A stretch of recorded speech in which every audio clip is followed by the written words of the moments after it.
ni gusa uko ari byiza ndaho ngaho ndi kwamagana ubusambanyi bukorwa n'aba basaza nibyo rwose, ibyo nibyo nanjye ndabishigikiye, ntabwo mbyemeye rwose, ariko ikintu ushaka kukubwira ni uko abo bakobwa bitegereze mu ifoto Godfa, bitegereze neza urebe niba ari abakobwa bakeneye 30 mili ya makeup.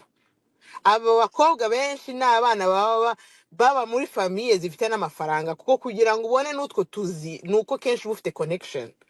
Ufite nkubwira, oya reka mbanze ndagize nkubwire Godfather, agiye mperuka mu Rwanda, I'm gonna tell you the truth. Iyi ni mentalite iri mu bakobwa bose, kuko bumva they don't wanna work hard, barashaka ndakumanura no manure nta kibazo, ariko barashaka amafaranga aje bitabagoye. Ndakubwiza ukuri, nawe ubundi ntabwo wambwira ko umuntu yagutegeka Godfather ngo turyamane ngo for 30 mil for real. ari ikintu utari ikibazo rero nawe uvuga utumvishe ntabwo bisobanukiwe 30 mille ni umushahara urimo kunyumva wintica ntikize ariko ariyo mpamvu bahereza amafaranga make ni ukugira ngo offer ugerageze kubisobanukirwa ubyumve urumva ko wanyumvishe nabi so ni ukuvuga ngo 30 mille niwo mushahara w'umunsi urimo kunyumva aribyo bibasunikira kuba ayo mafaranga makeya izi company n'ibi boss biba byabikoze bibasunikira kuri uyu mwana gufata 30 mille bamuhembye akayishyuramo roge ahantu arara urimo kunyumva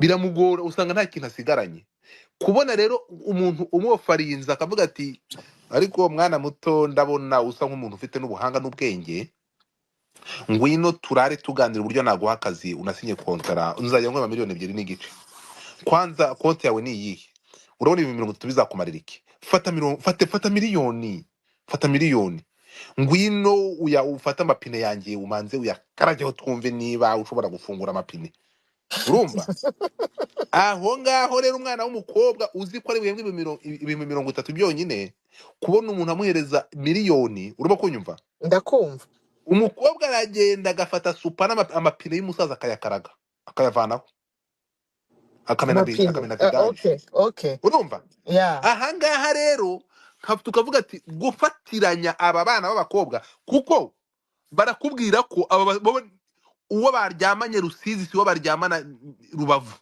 urimo kunyumva muri aba bakobwa 40 twumvishe kondisiyo bagenderaho wazumvishe ndazumva kamfate ko kayange uretse gato hano abantu bazi marketing mumbwire harya iherena rihuriye no kwamamaza tatu iri munsi y'ikibuno ihuriyeyo kwamamaza musome ndikuvuga ibyanditse icyitonderwa nimwumve hano ndagira ngo mbabwire ko tudi Rwanda yahageze tariki z'ukwezi 17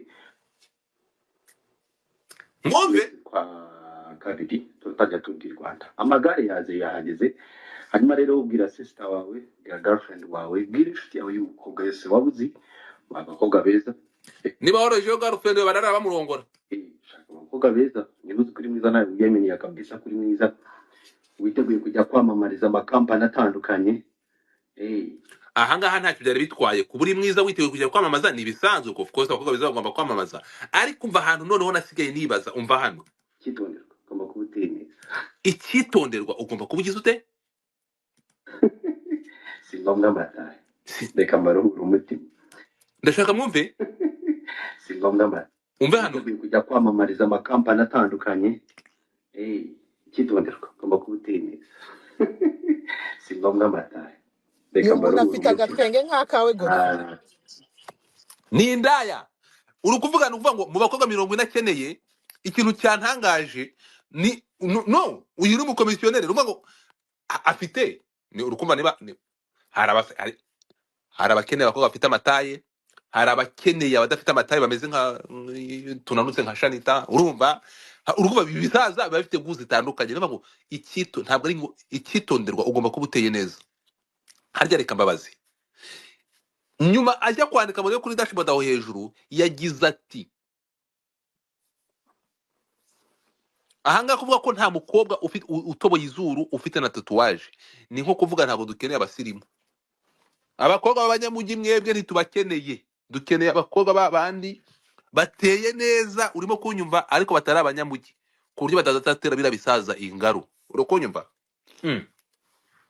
oya Godfather tatuwaje nuko bakeneye umva tatuwaje nuko babona ko umuntu afite tatuwaje bo bacyafite ya myumvire yo kuvuga ngo ni umubandi ni umuntu mbese you know what I mean ariko ntabwo nyine avuga ngo ubwo umunyamujyi bubandi hari ikintu utari kumva umwari, reka twakoze investigation kuri iki kintu, uri kunyumva? Ni ukuvuga ngo umukobwa, none se kanze nkubaze, kankubaze umwari, nta bana b'abakristo, abana beza cyane biyubaha batoboye izuru, gutobora bihuriye he? Ntabwo, none kankubaze, ibandi bagiye kubabitsa amafaranga, bagiye kubabitsa amafaranga ku buryo batazabiba? nuko Nta mukobwa bazi ko mwiza abo b'amatatuwaje batabaha nicyo kibazo ahubwo barashaka abana b'injiji vuga gutyo ahubwo you know? kuri ibyo ndi kuvuga, wewe nuko ndi kuvuga mu mvugo yanjye, ariko niko kuri, niyo realite, nibyo ndi gushaka gusobanura. Noneho wajya kureba ba Rameki ntibashaka gutobora kuko bafite n'amakuru nabo. Ibi bintu bya Tour du Rwanda byavuzwe kera, kuva kera uko Miss Rwanda byavugwaga, bavugaga ko ruswa y'igitsina muri Tour du Rwanda basambanya abakobwa. Abantu bakibaza, Tour du Rwanda kwitwarwamo amagare n'abagabo, abakobwa basambanyijwe bate? Ariko mwiyumvishe nariyo akeneye abakobwa 40, my friend. Ngaho murebe kuri iyo dashboard, uzi ko abakobwa bitabira selection ikorwa n'abakobwa bajya muri Tour du Rwanda iruta selection ikorwa n'abakobwa bajyaga muri Miss Rwanda. Murebe abakobwa bari aho hejuru, ni beza kurusha abajya muri Miss Rwanda. Ni ukuvuga ngo bakora selection y'abakobwa beza. Ngaho ibaze abakobwa 40 bakeneye, abakobwa 40 bazamara iminsi 8 mu gasozi babazungurukana iyo hirya. Niyo mpamvu bavuga ko habamwo ubusambanyi bukabije basambanya abana bakobwa. Erega abantu hano baribaza ngo mbese hari mentality tugifite, ngo none se ngo haro bafata ku ngufu, ngo none se ngo haro basambanye atabishaka. No my friend, iyo bakubwiye ngo hari human trafficking, ntawe bafata ku ngufu ngo bamushimute. No, bafata umuntu bakamumanipira, bakamufatanya na situation arimo, bakamukorera ibikorwa bibi. Iyi Tour du Rwanda, amakuru avuga ko bano bakobwa ibi bisaza yewe nibitagiye kwamamaza, ni ukuvuga ngo ntabwo arega ababangaje cyangwa ababahaye akazi aribo basambanya bonyine. No, hari abakomisiyoneri nk'utu tugabo akangaka kari kuvuga ibi babafata, hakaba n'umugabo. Ibi bisaza cyangwa ibi bigabo by'ibinyamafaranga bidafite ahantu bihuriye n'irushanwa, bidafite n'ibikorwa biri kwamamazayo, bikaba bifite abakomisiyoneri b'abafotografe, bifite abakomisiyoneri by'ubu busore buto, ku buryo bagenda usanga Tour du Rwanda ijoro ryaho yabereye uwo munsi haba hari ubusambanyi burenze ubundi. Uburaya buremewe cyangwa kwigurisha biremewe. Reka twemere ko n'abakobwa bamwe bagenda hariya bakajyayo gahunda ari kujya gusambana. Niyo mpamvu ureba abakobwa b'abanyamujyi ntibabashaka kuko baraburiza bino bisaza. Urimo kunyumva? Hari abagabo, ibisaza amakuru mfite, hari ibigabo bijya bisubira mu mujyi wa Kigali nyuma y'iminsi 8.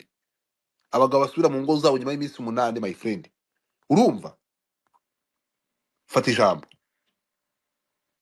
Godfather reka rero ngiye nkubwire kuko ngiye buriya nkunda gushaka solution y'ibintu nk'ibi sibyo igihe nahereye hariya nkubwira nuko nakubwiye ngo kugira ngo bino bintu birangire ni ukuvuga ngo ntabwo uvuga ngo ribe ngo irebe ibyo bisaza bizahora bishyushye kugeza you know urumva, ariko bigomba gutangira kuri abo bakobwa first of all, niba batabizi bagomba kwigishwa yuko akazi donc uhemberwa akazi wakoze.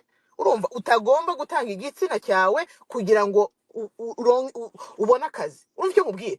Icyo gihe bo nibamara kubyemera, no kuvuga ngo uzagerageza gushaka gufata iyo ruswa y'igitsina, no kuvuga niba shira umwe hanze cyangwa babiri hanze, ibyo bintu bizahagarara.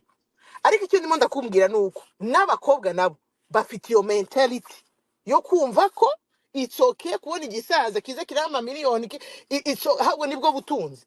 Ndakubwiza ukuri ko ngiye mperuka mu Rwanda narabibonye ibyo bintu. Iyo niyo mentality abana batoya bafite. Ntabwo we yumva yuko ko kuryamana n'umugabo uyu n'uyu hari icyo bimugabanyirizaho. Ibyo ntabyo yumva. We icyo areba ni amafaranga. Iyo generation niko yo yibibona. So icyo rero nakubwira nuko solution izava muri abo bakobwa babikorera. Nibo bagomba guhaguruka bakavuga bati ibintu turabyamaganye. Umwari Uwo babikoreye umwe akabareka umwari ukareba ko ibyo bintu bizongera. Ndakubwiza ukuri da. umwari Naho ubundi ribe izamenya umva ifatanya. nkubwira ikintu kiriho, ikintu ugomba kumenya wowe ntuko ugerageze ubyumve. aho ngaho ushobora kumbwira gutyo ukumva ko ari uko bigenda, ariko reka zingusobanurire. Ni ukuvuga ngo gufata umuntu ukamushyira muri la situation, aba bana b'abakobwa kubavana mu ngo zabo, nta handi wabona. Niba bashobora gufata iyi kampeni yo guhuriza abakobwa 40 hamwe, urimo kunyumva, guhuriza abakobwa 40 hamwe ugashyiraho kondisiyo y'abakobwa ko mwamaze kumva audition nongera kuyikina. Ni ukuvuga excuse me, icyo tuvuga gushyira umwana w'umukobwa mu mwanya mwiza wo kumuburisha amahitamo. Ugerageze kunyumva, ibyo bintu ntabwo byari bikwiye, nibyo turi kwamagana.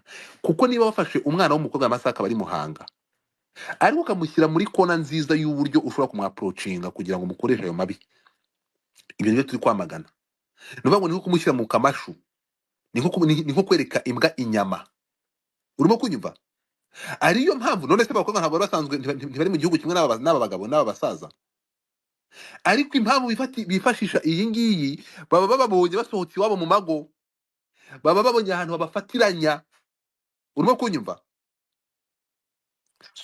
Ni ukuvuga ndakumva. ngo iyo bakubwira ngo muri Miss Rwanda habagamo ruswa ikageza naho ifungwa, ntabwo ari uko bari abakobwa ari injiji cyangwa babaga bagiye kwigurisha, oya. Ariko turavuga ko iyo none se kubera iki bavuga ko umukoresha ntabwo byemerewe ko atereta